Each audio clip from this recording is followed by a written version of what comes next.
Allahu Allahu Allah Allahu Allahu Allahu Allah Allahu Allahu Allahu Allah Allahu نحمده ونصلي على رسوله الكريم اما بعد فاعوذ بالله من الشيطان الرجيم بسم الله الرحمن الرحيم قال الله تبارك وتعالى في القرآن المجيد فقلت استغفروا ربكم إنه كان غفارا وقال الله تبارك وتعالى فسبح بحمد ربك واستغفر إنه كان توابا۔ محترم سامعین اکرام، یہ ماہ مقدس رمضان المبارک کا مہینہ بہت ہی بڑی شان والا مہینہ ہے۔ اللہ رب العزت نے ہمیں اس فریضے کے ادا کرنے کی توفیق دی کہ ہم صبح سے لے کے شام تک اپنے آپ کو بھوکا رکھتے ہیں۔ روزے کے اندر علماء نے لکھا ہے یہ بھی ایک صفت اللہ کی ہے جو اللہ نے ہمیں دی ہے، صبح سے لے کے شام تک بھوکا رہنا۔ اسی طرح ہم رمضان المبارک کے اندر روزے کے ساتھ ساتھ رات کو قیام کا بھی اہتمام کرتے ہیں۔ روزے کے ایک حکم کے ساتھ ساتھ اپنی 5 وقتہ نمازوں کا بھی اہتمام کرتے ہیں۔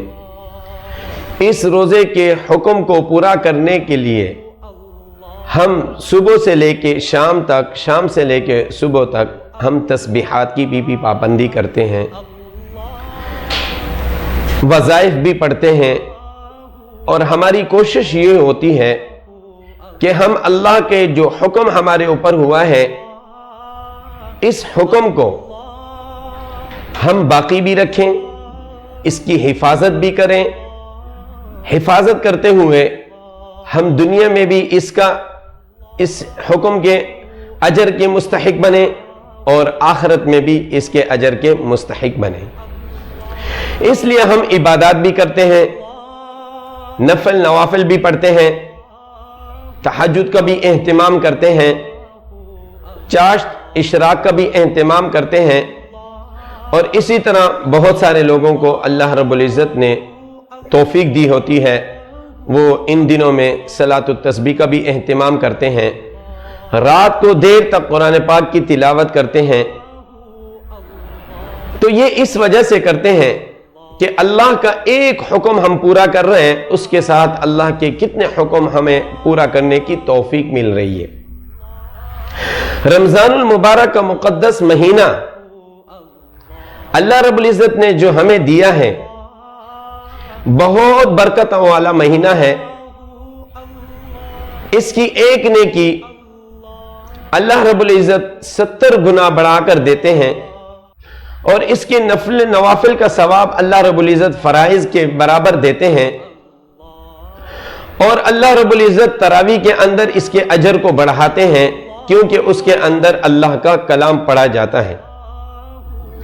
اس ایک حکم کو پورا کرنے کے لیے اللہ تعالی ہمیں بقایا کتنے اعمال کی توفیق دیتے ہیں۔ اس لیے اللہ رب العزت کی طرف سے اعلان ہوتا ہے کہ میں تمہاری ایک نیکی کو 10 گنا کر دوں گا، 7 گنا کر دوں گا، اور 7 کو 10 گنا کر دوں گا، اور 10 کو 70 گنا کر دوں گا۔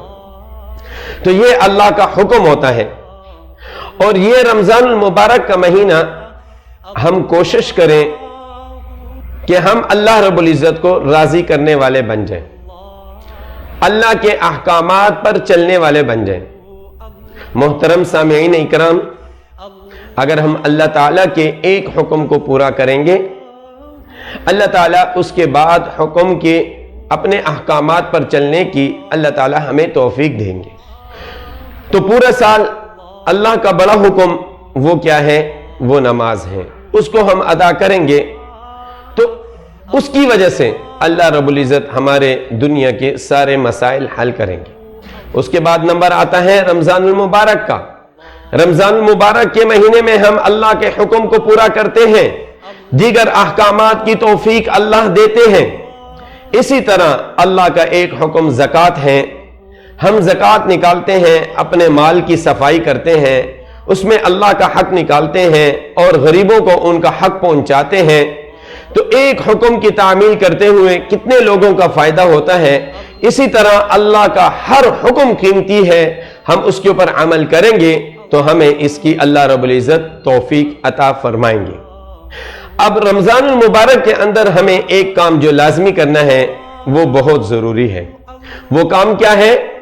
جیسے میں نے قرآن پاک کی آیات، سورۃ نوح کی آیات اور سورۃ النصر کی آیات پڑھی کہ بہترین اعمال میں سے سب سے افضل عمل وہ ہے استغفار کی پابندی۔ ہم صبح و شام ہر لمحے میں استغفار کی پابندی رکھیں، ہم استغفار کو اپنی زبان پہ جاری رکھیں۔ استغفار کے بارے میں آتا ہے کہ جو انسان جتنا بھی استغفار پڑھے اتنا کم ہے۔ کیوں؟ اس سے اللہ رب العزت کا قرب حاصل ہوتا ہے اور انسان کے اندر ایک فکر پیدا ہوتی ہے کہ یقیناً میں گناہگار ہوں اور مجھے معاف کرنے والا کوئی ہے۔ تو اللہ تعالیٰ نے استغفار کو رکھا۔ اللہ تعالیٰ فرماتے ہیں استغفار کرو، استغفار کے بدلے میں تمہیں دنیا بھی عطا کروں گا، تمہیں دنیا کی چیزیں بھی عطا کروں گا، مال دولت بھی عطا کروں گا، زمینوں کے اندر میں فراوانی لاؤں گا، مال کے اندر فراوانی لاؤں گا، اولاد نیک کر دوں گا، زندگی اچھی کر دوں گا۔ اگر استغفار کی پابندی کرو گے تو اللہ رب العزت فرماتے ہیں میں یہ چیزیں تمہیں عطا کروں گا۔ انسان کو بادشاہت، سلطنت، وزارت، کچھ بھی دنیا کے عہدے ملے ہوئے، پر وہ استغفار کرتے ہوئے اگر اپنی زندگی گزارتا ہے تو زندگی گزارتے ہوئے استغفار کی پابندی کرتے ہوئے وہ اللہ کو راضی کرتا ہے، وہ اپنے گناہوں کا اقرار کرتا ہے، وہ اپنے گناہوں کا اقرار کرتے ہوئے اللہ سے توبہ طائب ہوتا ہے اور اپنی زندگی گزارتا ہے تو اس کے اعمال محفوظ رہتے ہیں، اس کا روزہ محفوظ رہتا ہے، اس کی زکوٰۃ محفوظ رہتی ہے، اس کے حج عمرے محفوظ رہتے ہیں، نیک عمل اس کے محفوظ رہتے ہیں، اور جو اس نے محنتی کی ہوتی ہے اللہ رب العزت اس کا بدلہ اس کو دنیا میں بھی عطا کرتے ہیں اور انشاءاللہ آخرت میں تو عطا کریں گے ہی۔ تو استغفار کی پابندی رکھنی چاہیے۔ اور استغفار کون سے؟ استغفار استغفر اللہ الذی لا الہ الا هو الحی القیوم واتوب الیہ، استغفر اللہ ربی من کل ذنب واتوب الیہ، استغفر اللہ استغفر اللہ استغفر اللہ۔ ان الفاظ کے اپنے آپ کو عادی بنانا چاہیے۔ اللہ رب العزت عمل کی توفیق عطا فرمائے۔ وآخر دعوانا ان الحمد للہ رب العالمین۔